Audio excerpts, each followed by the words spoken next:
Well, hi, thanks for joining me in my shop here. This is day 2 on the 65U, an RCA 65U radio combo with a record player. And let's see, last video I determined it doesn't work. Found a bad tube, output tube, put one in, doesn't work. So this is day 2 of it doesn't work. Let's just take a look at let's look at the goods in here. There's a ton of paper wax capacitors in here. There's a ton of them. I counted 11, I think. There's also the original large capacitor here, filter capacitor. This is a 2-part filter capacitor. There's a blue wire here. Oh, that's pretty stiff. And then there's another wire coming out this way. It looks like everything is original except these two capacitors here. Okay, so these two guys have been put in there, these two, to boost up this one. So the negative terminals of these two additional capacitors are tied to this post, same place the negative is from the original capacitor. And I've already checked this stuff out a little bit before I started the cameras rolling. So this capacitor is a 33 microfarad. On the schematic, and I do have a version to put on the screen later. Your camera's upside down for me. There's one here. This is a 60. That's pretty big. 60 microfarad, and another big guy here, 30 microfarad.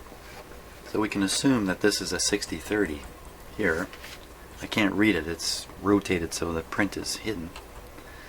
So if you're going to boost this up, well, if you're going to replace it, you'd want to replace it with 60 and 30. If you're going to boost it, well, you can boost it with much less, really. So here's the 30. This is no 60, this is a 50 here.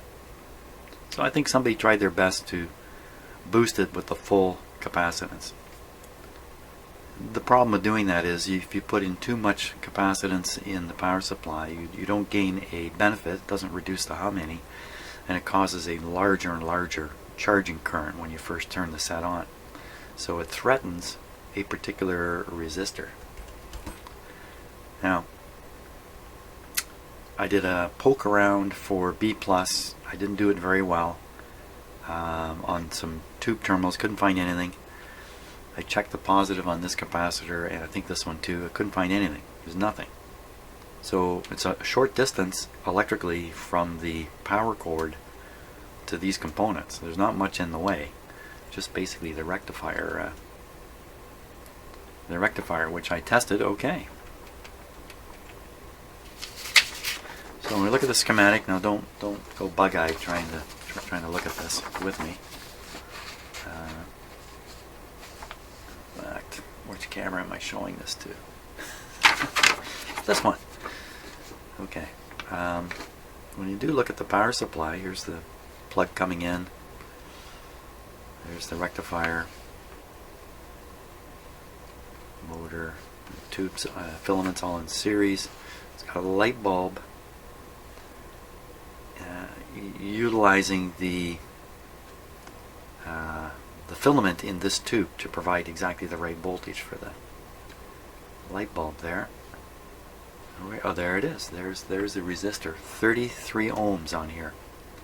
So that's the resistor that takes a whack every time you turn on the set. There's a power, I don't want to call it surge, but a heavy power flow through this resistor for a fraction of a second. Usually this is a fairly high wattage resistor. Sometimes it's so high wattage it's actually strapped right onto the chassis for cooling. So where is it in this radio and what condition is it in? So you want to look for a 33. That would be orange, black would be a 33. A fairly high wattage orange, black. And also its location is pretty easy to find. It's coming off of pin number 8 of the rectifier tube, and it's coming off the top of this big capacitor here. I mean, this is easy stuff to find. This other capacitor is somewhere else, so this is the bigger one. So let's assume the last guy did the right thing here. Just to get a pointer. So we're going to follow off this capacitor, follow the red wire. It goes into this terminal here. You know what? The other camera is just a little better for this. Okay, so red wire, this terminal here, and look, right away, off that terminal is this resistor. Suspicious resistor because it's a fairly high wattage. In fact, I don't think there's any other resistor in here anywhere that compares wattage wise. This is the biggest wattage resistor in there. So it should be 33. So you should see orange, orange, black. But what I'm seeing here is completely different. It looks like, to me, orange, red, red. This is the point where I turned on the cameras. So what really is this? Orange, red, red would be 3, 2. This would be 3200. That's 3200 is a long ways from 33.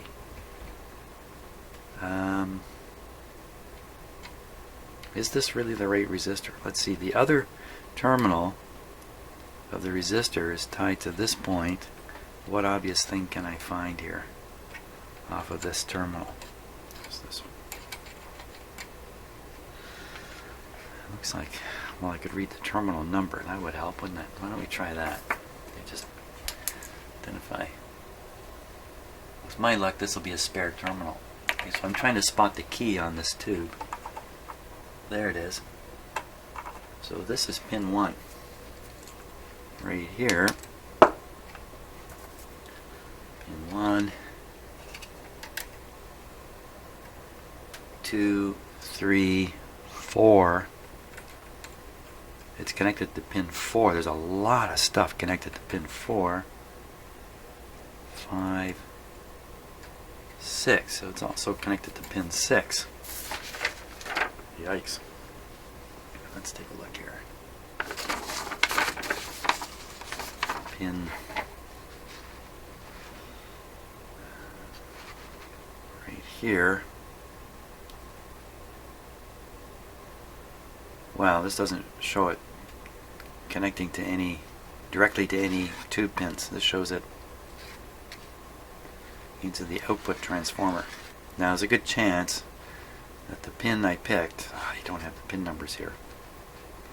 The pin I picked is actually a spare pin in this tube. So this is the 50L6 output tube. 50L6, eh?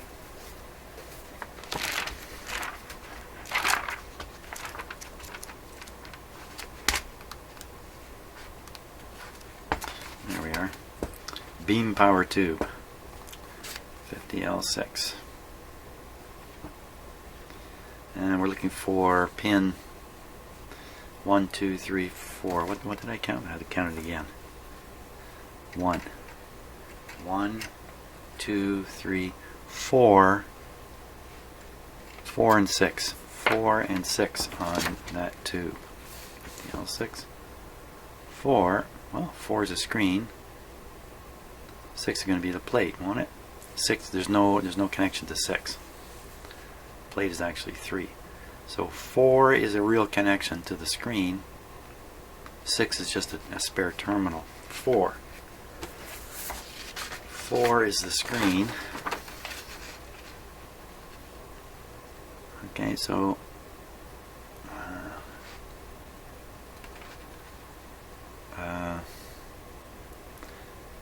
plate.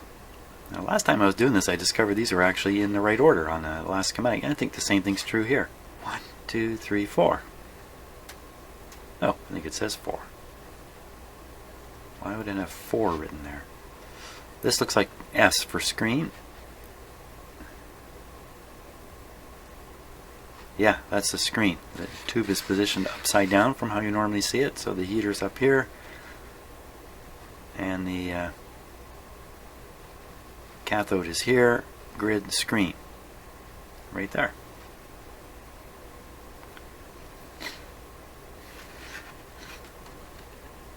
Oh, that's coming down to there. Here.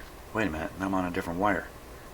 So the screen, now I'm on, oh, there's a 1200 off the screen. That's the one we're looking at.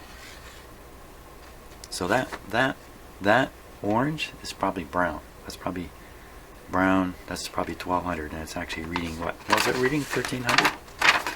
So that's not the 33. Where's the 33? The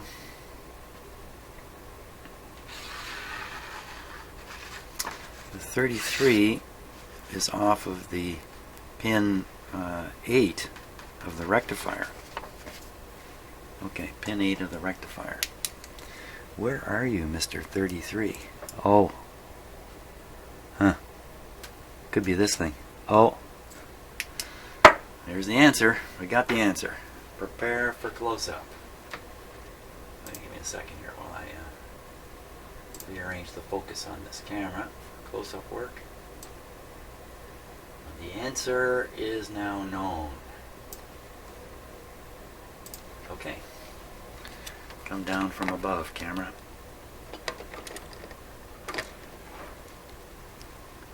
Okay, so. Ooh, I got the focus really close. So, there. Yeah, you know what? It's too close. Hang on a second here.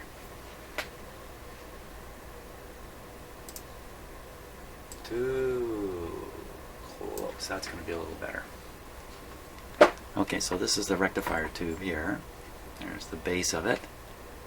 Way down the bottom is the pin I'm interested in. And you see, look at it, it's connected up to something a little odd looking. Okay, don't be fooled by that capacitor wire. Let me see if I can get a pointer in there. Okay. Watching this on camera is a little tricky. So that wire, not the one that's curled, but the straight one, is just a capacitor lead. It's going to the same terminal there, soldered, so it's brushing up against this coily thing. The coily thing is what caught my attention. You see that little bit of a coil of wire. Look, there's a cut end there. There's a cut end of wire sticking out there. Well, maybe that's just the excess from the component when it was installed. Well, anyway, going back to that coil, it looks like there's a wire shoved into the end of the little coil. Looks like an insulated brown wire. It disappears under this capacitor. Oh, it's coming out the other side. There's another coil, looking a little dark. Oh, it's burned right open. Is it? Is it burned right open? It's underneath this piece of junk capacitor here. Look at the paper on this capacitor. So this capacitor's probably been cooked. Yeah, so that is actually a wire wound resistor. It looks like a length of wire when you see them. You wouldn't know they are resistors, but they are. And I guess the idea was they could dissipate a fair bit of heat because of their dimension. You know, they're like 1.5 inches long. I really don't know why these things were used, but that's burned right open. So that's the problem. That's the 33 fried out. And you can see, if you're not familiar with this kind of stuff, you'd never recognize that as a resistor. There's a cut wire there.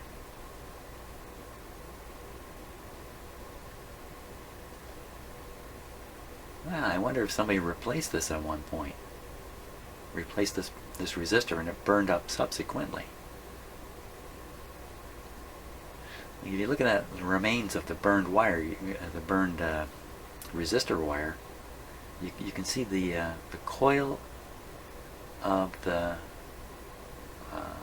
resistive element spiraling along the whatever that is, the substrate. I don't know what to call it, but that cut off wire. Is that really just... So, yeah, well, I'm going to guess then, probably whoever just kind of popped down there. Whoever did the capacitor work replaced this thing. We can do a lot better with this here. Just, yeah. I think it's just, I don't know. Not sure what to make of that. This is looking a little funny too. Well, no, well, there's the red connection right there. That's the red wire that goes to the new capacitor. Right onto this terminal with this thing. Could be more of these in this radio. If they use them, you know, if they had them in their manufacturing warehouse, they were stocking and buying this kind of stuff, there's probably more. There might be more of them in here to keep an eye open for it. Okay, so that's an easy replacement, especially if I go after this capacitor and get rid of it. That's really a piece of dung, isn't it? Look at that. So maybe the first thing is replace this capacitor and move it a little bit, plus the replacement will be a little bit smaller. Where's the other wire on this capacitor?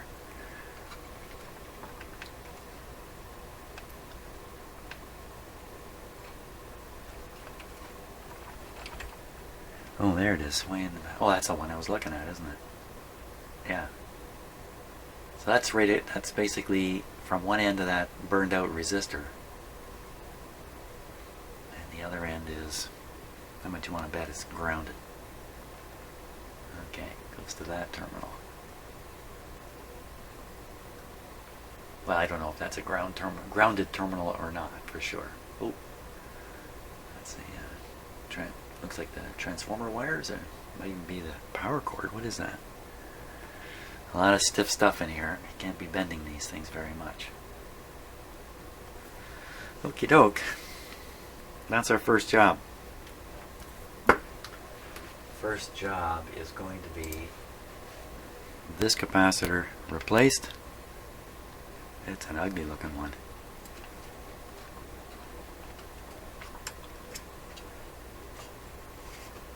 Looks like this wire's been cut and repaired. Or just repaired, maybe. Maybe it got bent and the insulation cracked on it. Doesn't feel like there's a... it just feels like a gap in the insulation. How do you get a shrink sleeve around that? That's what it looks like. Shrink sleeve. Okay, let's get the bad guy out of there. The bad guy out, and then we can get at the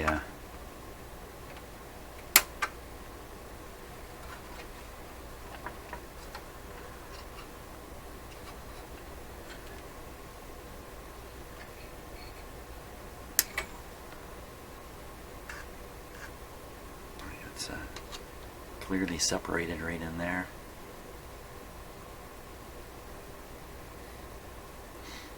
Yes, a piece of turd it is. It shows the banded end here, the outside foil end.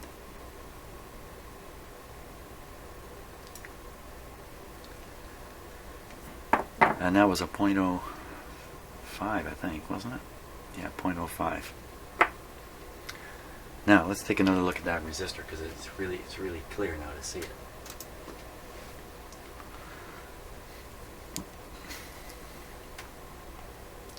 Now it's really obvious. It's no longer hidden behind that capacitor. So we'll stick a 33 or so ohm high wattage resistor in here. Maybe I can lay it right down against the chassis here. Any heat that's produced, or the heat's going to radiate off it, but any hot airflow is going to move upwards in this. You know, I got the radio upside down, so it would tend to go through this hole here and out. So if I can lay it right down flat there, I think that's the best bet. I would say that's the best bet. Yeah, this guy's been cooked. Probably cooked by that wire. There's the end I was talking about being... See, look. moisture is just going to travel right in there. There's no hermetic seal on this thing anymore.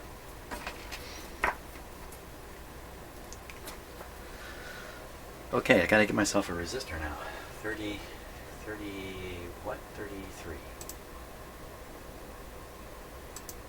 Okay, let's see how this fits in there. So I've got a 35 ohm 5 watt resistor. The wattage is not recorded on the schematic here. I'm just taking a peek. No, it's not. So I don't know what the wattage of these little wires are. So that could almost fit right between those terminals.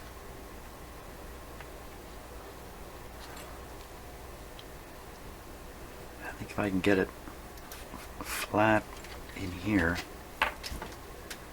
we'll be good.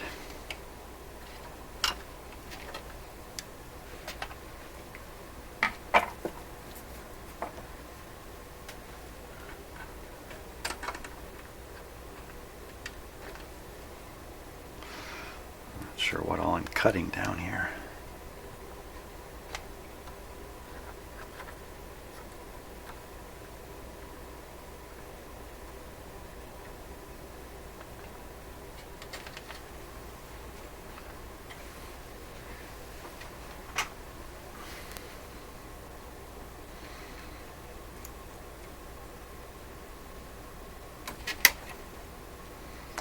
There's a piece. This here one.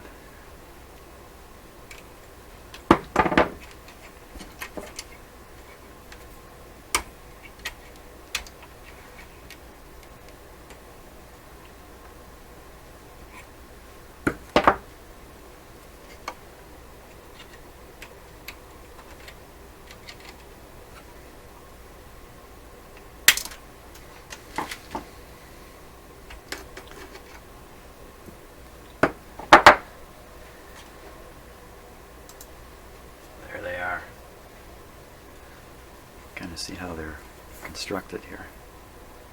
Actually, what you're seeing is how they're destructed.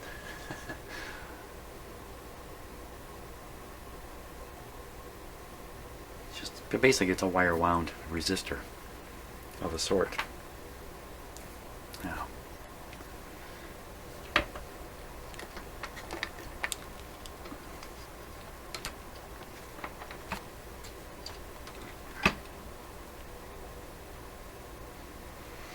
bear with me a second.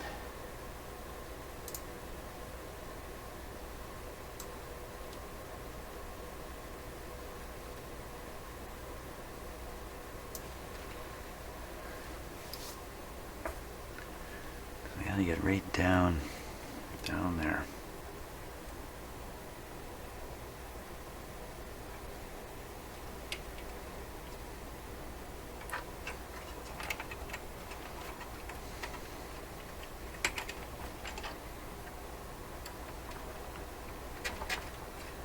Just a little big.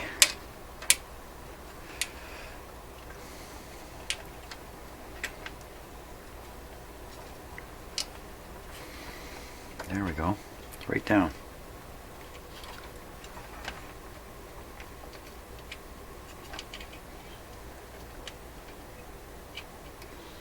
Okay, that's going to be okay. Now, let me just get rid of some excess wire here.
soldered like that. Let's see if I can crush it down a bit. There we go.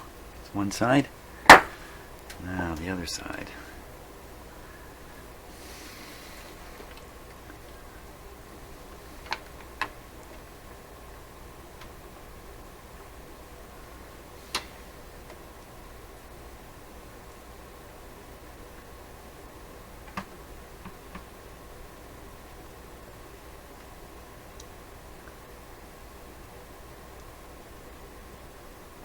Trying to get that 3D view of things.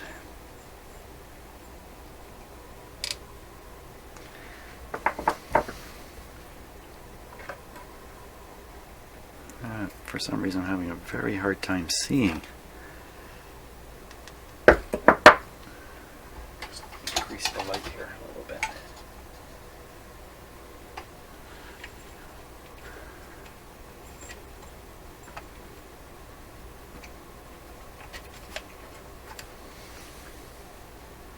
Okay, let's cut off the excess.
Good. Okay, that's ready for soldering. Get rid of that unnecessary little tail of wire there.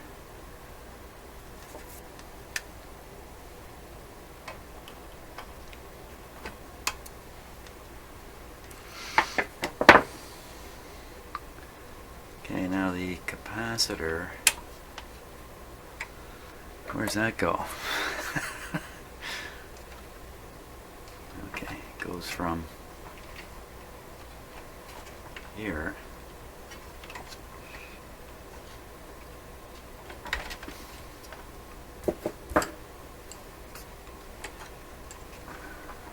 this terminal anyway, down to that terminal. 0.05, 0.05, 0.05.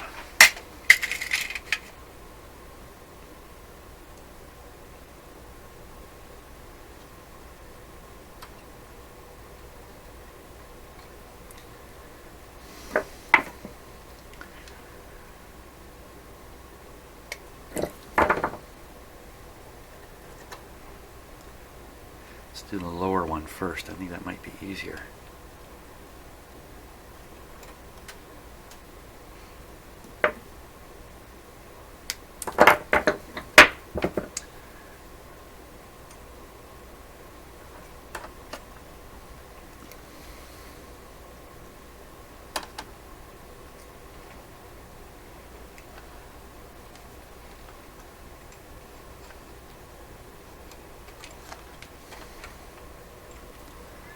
Get this out of the way.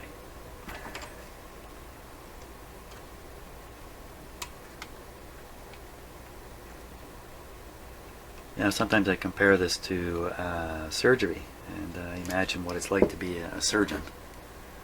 Of course, it's a little more serious than this, isn't it? But maybe it's more like dentistry. Maybe this is more akin to doing dentistry.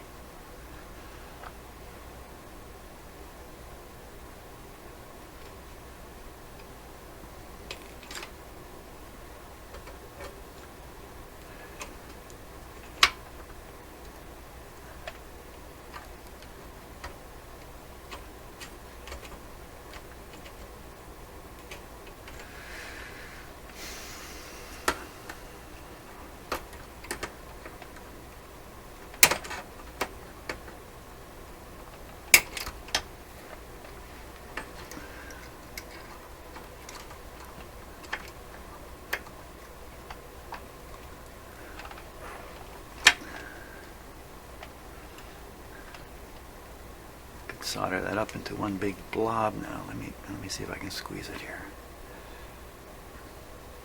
Wow, that's pretty good. There's a lot of stuff to solder. Can I get in there?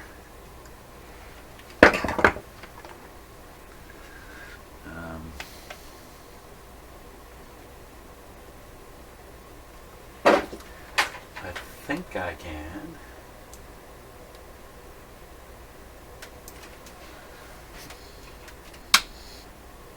Get in there with the soldering iron.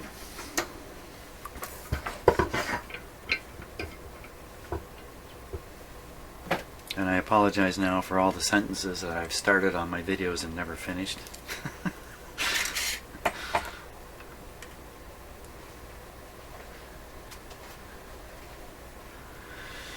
Okay, I might as well apologize for all the ideas I get while I'm in here and then never follow through on them too.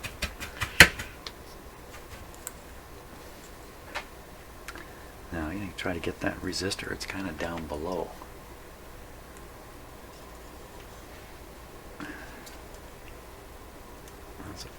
That's a tough cookie.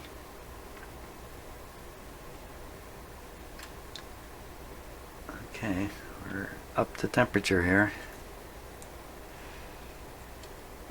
It's tough to do and tough to see what's happening.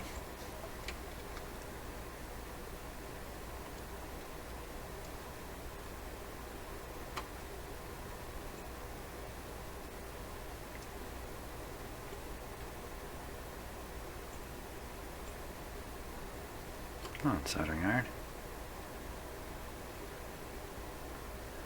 Yeah, this part's not quite like dentistry because I've never had anything soldered. But you know what? I have had, all of us, or many of us, have had metal work. Well, all kinds of metal work, in fact. You know, your fillings are made of metal. Remember that craze against metal fillings? Well, these people went to get their mercury amalgam fillings removed. What's going on with my solder? It keeps breaking off. That was about maybe 20 years ago. A big boost to the dental industry. Today they don't do it anymore. My own thought on that was, for crying out loud, you've got these mercury amalgams in your mouth and you want a dentist to grind them out. Well, what do you think's going to go down your throat? About a whole bunch of mercury while he's doing it.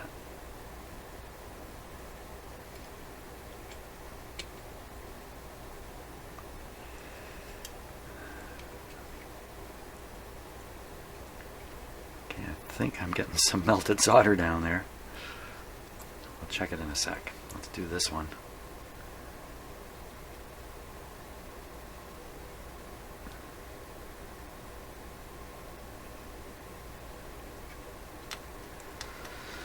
Okay, what do we end up with here?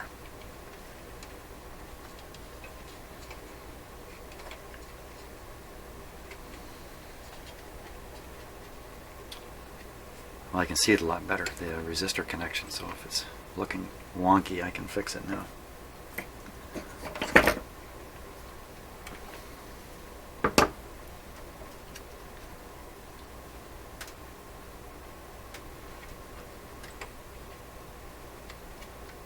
One thing about doing the capacitor replacement is, generally speaking, the new capacitors are physically smaller than the original ones.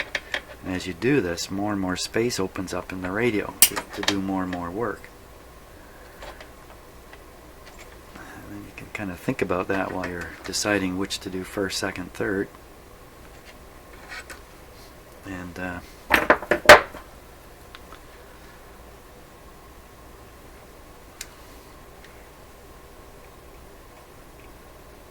kind of plan out the work. So as usual, the basic rule, you know, do the hard ones first. That's like when you're a kid, eating the food you don't like first on your plate.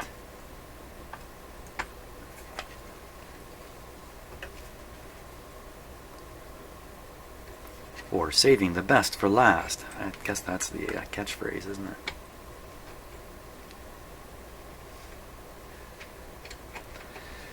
Okay, the wire looks, okay, maybe I should have sanded it or something a little bit. Let's see if it takes the solder.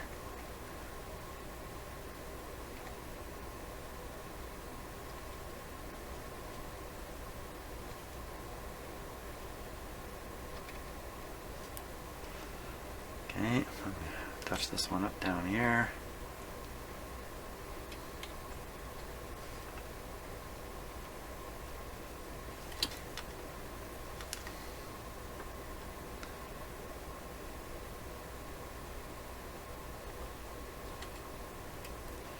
Come on. There we go. That's for sure soldered. Now I'll do this last one here. Now this resistor burned out because something terrible is going on in this set. It didn't just burn out from a small overload, it burned out with great fanfare. I mean, this guy I just put in is got the same destiny at this point, if that's really the case. So what I'm going to do, rather than turn on the receiver and let it power itself up, I'm going to use a controlled power supply.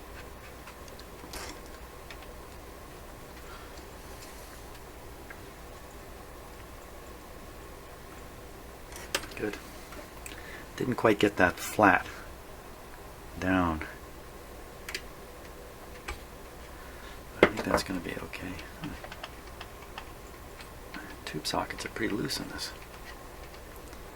El Cheapo. Okay, I shouldn't say that. So, with all the rest of the bad capacitors still in there, assumably bad, we can call them ugly. You could say they're ugly capacitors. Just because you're ugly doesn't mean you're bad. And we'll check out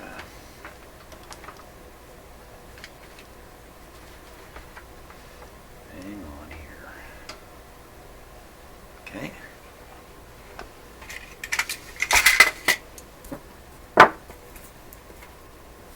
Just pick up these loose pieces of wire before they cause me an unnecessary headache here.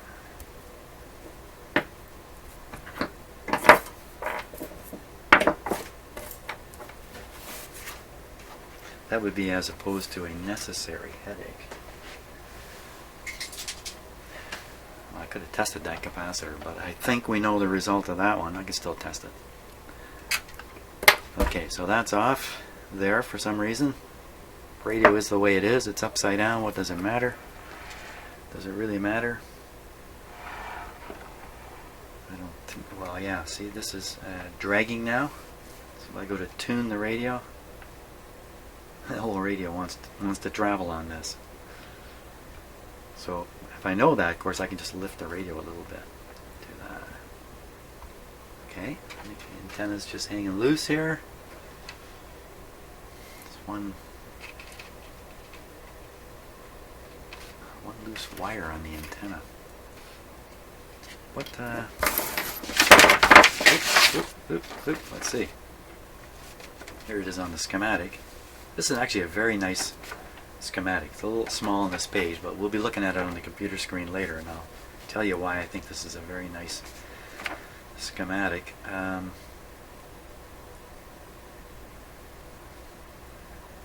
It doesn't strike. Well, okay, so there's 4 terminals here. I think the hint is all 4 of these are tied into the radio. One's going to be for an antenna extension. One's going to be ground for the antenna, and the other 2 are going to be going into the radio. This is basically a transformer. So I've got, I don't know for sure. I got 1 wire hanging here. I just won't worry about it for now. Just something to make a note of. Now the switch is set to, that's off. Now we know radio low, radio high. So it's off. Off is good. Power supply. Yes, I want to hook up the power supply here. That's this guy way up here. Put him on. Make sure he's down. If there is a short circuit inside the radio, this will find it painlessly. Painlessly. So we'll just put one lead onto the positive capacitor here. What's happened here?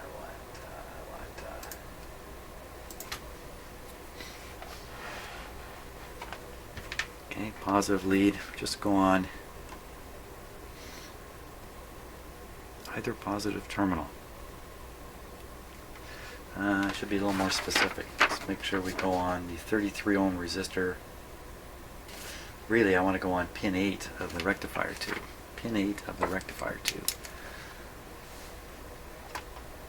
Pin 8.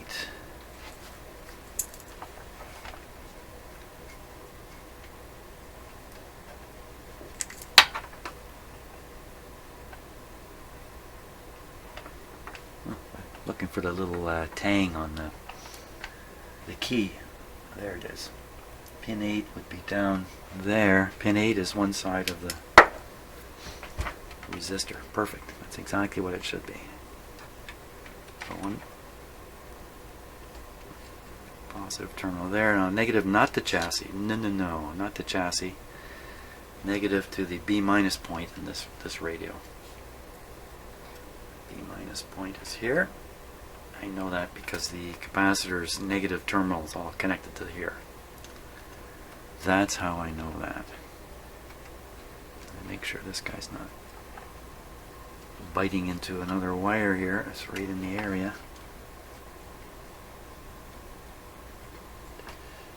Okay, it looks good. Looks good to me. Now, I think if I just do a little bit of funny business here with my cameras.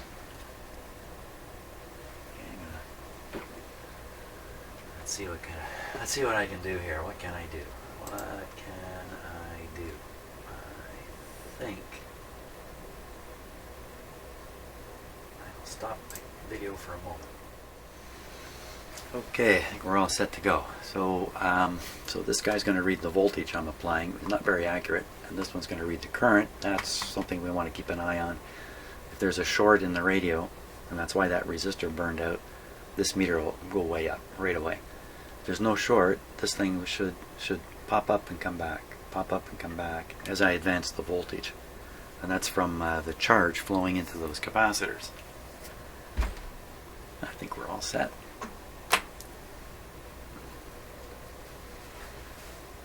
Okay. So you can see the meter wiggling a little bit as I turn the control up. We're up around 100 volts now. I see there's no current leakage in this radio of significance.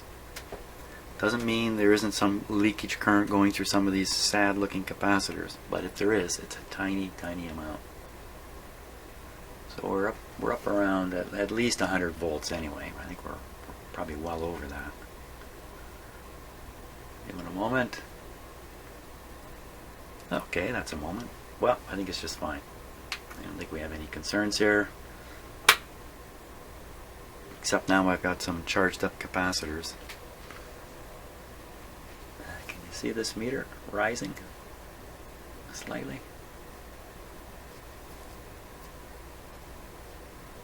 So I think that's reflective of what's going on in the set. Okay, just be careful with these leads. Anyway, won't get a shock. Don't want a shock. No shock for Jimmy. I guess if I had to tally up the number of shocks I've had in my life, shocks that make you jump, wow, it would be in the area of 50, I would think anyway. The worst one I ever got was off a hanging light bulb, standing on a cement floor when I was a kid. reaching up and pulling on the chain to turn the light, and I guess I was in sock feet or something like that, and holy smokes, that was the worst one. And I wasn't very old. I was probably 10 or 11. Haven't forgotten that. Don't like getting shocks. Okay, let's plug this thing in. We'll be shocked. We'll be shocked by what comes out of the speaker. Oh, this is the volume here. Volume's down.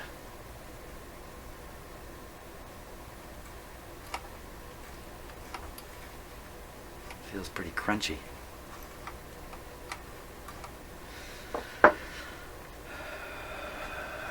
Set is off. Right. Oh, wait a minute. Yeah, off. Gotta remember, it's upside down now. Everything's the other way around. Okay, we're good. We're good. Let's watch the lights here. Everybody, watch the lights. Okay, the set is. I'm going to turn the set on. There's no power yet for it. It's on radio. And I'm going to hit the power switch here. We'll see what the lights do. Hoo-ha! Perfect. Volume up.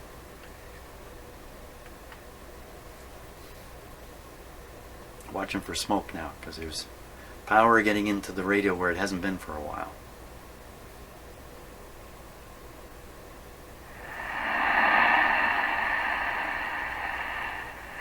Radio's slow to warm up when I've got it on some restricted power. It's not much of a restriction, 113 volts. It's a radio. Let's tune it.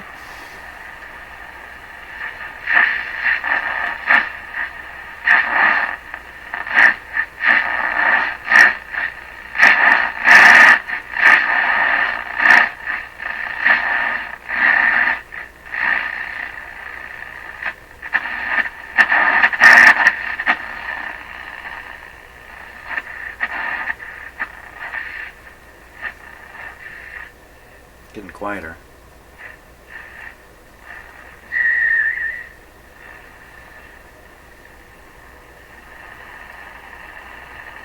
Now I'm quite conscious that I have a hand on the chassis of this radio while I'm doing this, by the way.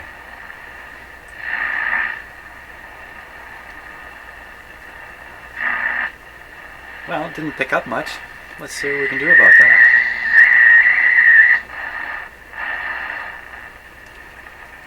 Nobody's home. Okay, still a radio loaded with old capacitors. But it sounds pretty good. It's just not picking anything up. Now maybe it's that antenna wire. Maybe we really do have to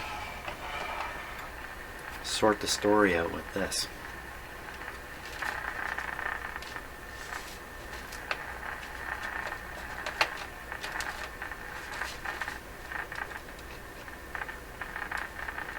How could we do that?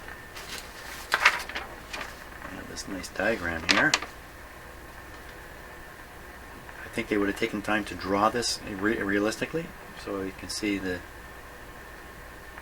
these two terminals connect to what is basically a single turn of wire on the diagram. Right, so these two, 1 and 2. 3 and 4 connect to a number of turns, and is shown pictorially in the middle. I don't know if we can see this kind of stuff here. Let's take a look.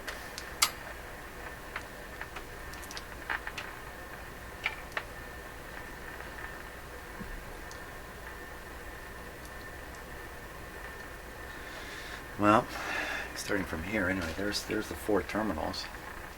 Yeah, I gotta adjust my focus here a little bit.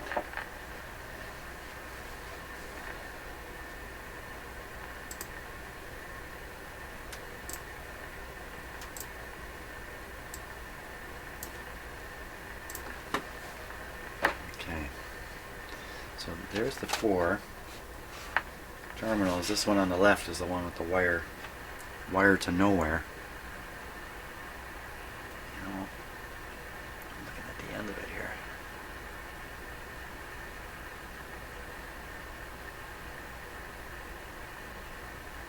So what I'm wondering is, okay, was this soldered to the chassis somewhere and it's just popped off? Chassis? Would they solder this to the chassis, or would it go to the B minus if it's going to go anywhere?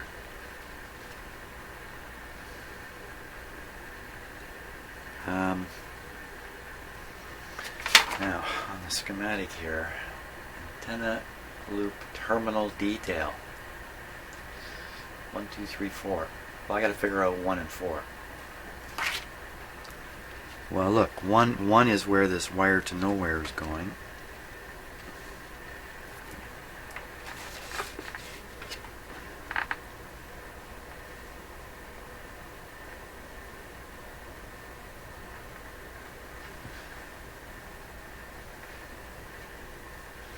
What's going on here?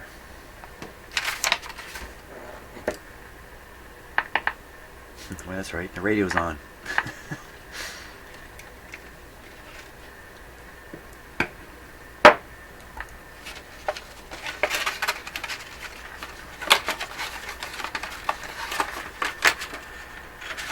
I found a spider house inside here. Anybody home? No. Okay, so they've soldered these antenna wires down at the other end of the post.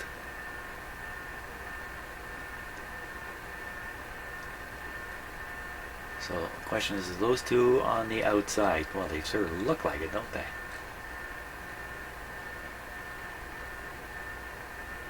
Now the other two, they look like they're on the inside.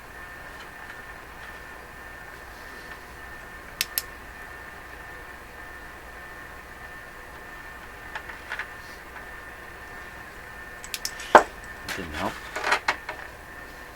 Hey, the answer is yes. So that being the case,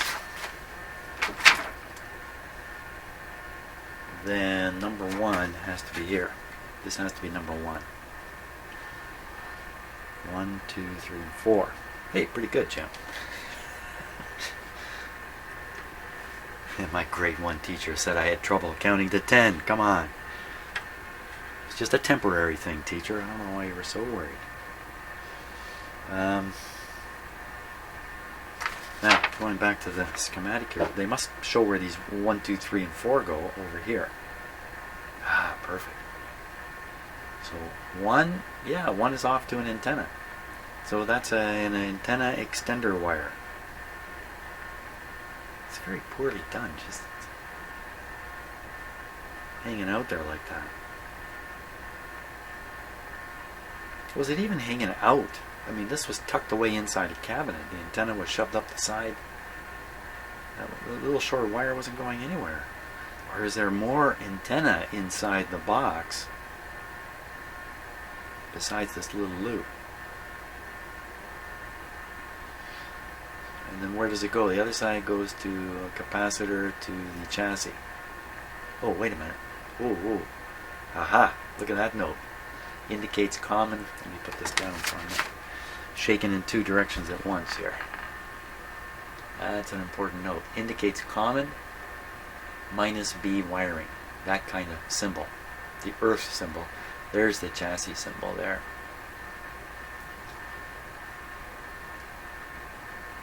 I try to follow wire 2 in just to convince myself it's 2. I should come across a 0.005 capacitor. Okay, let's try it. So here's number 2. Going through.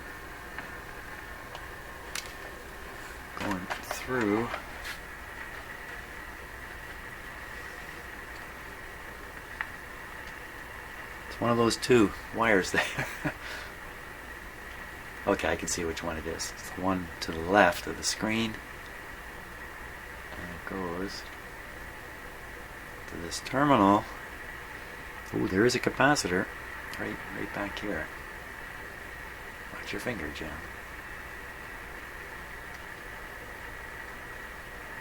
I can't see the rating on it, but it's almost certainly a 0.05.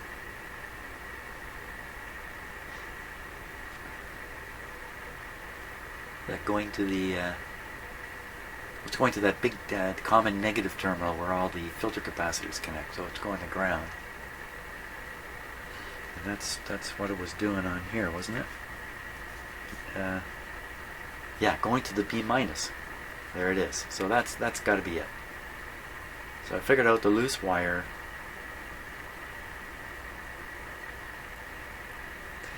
I haven't figured it out.